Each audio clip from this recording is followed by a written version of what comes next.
Hey guys, magluluto tayo ng ulam sa pananghalian. Magpapaksiw lang ako ng etong isdang ito. Anong isda nga ito? Ito'y tamban pala, tamban. Natin ang kamyas. Napakalalaki ng kamyas na kuha namin dyan sa tapat. Puno kasi dyan ng kamyas. At ang ating kawali ay may mantika. Hindi ko na inalis ang mantika kasi lalagyan ko pa rin naman talaga ng mantika. Pinaglutuan din kasi ito, pinagprituhan. Ilalim natin ang kamyas kasi masarap pag nasa ilalim ang kamyas.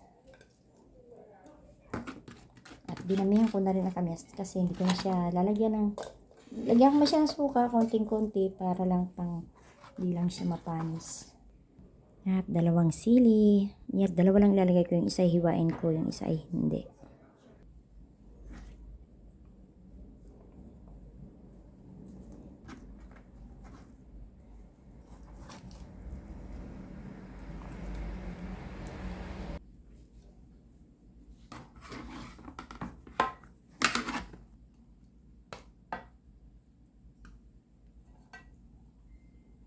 Ayan, para ito umabot na hanggang bukas ang aking paksiw.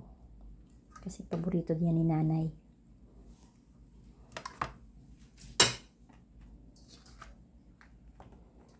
Konting asin.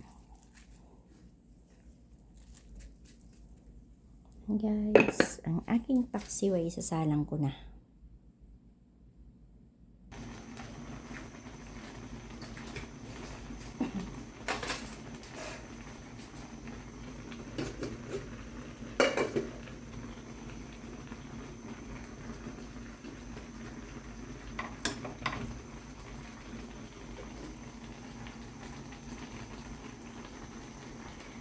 Tignan naman natin ang lasa, kung ito ba ay tama na sa asin.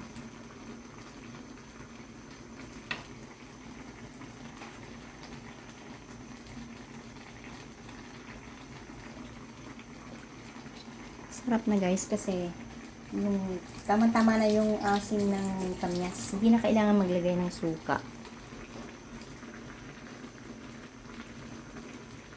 At yung asin na nilagay ko ay tama lang. Ng kaunting suka para hindi siya mapanis. Yan ang kailangan ng ating lulutuin. Konti lang. Baka mapaasim kasi maasim na yung kamyas kasi ang tataba ng kamyas. Yes, luto na ang aking paksiw na ang tawag tamban. Isdang tamban at yung anghang, asim at alat ay tamang-tama na. Napakasarap ng aming ulam ngayon. Itong gusto ko kasi sa mga karne-karne. Takpan natin guys. At yung aking kaibigan ay bibigyan ko rin sa taas ng konting peraso.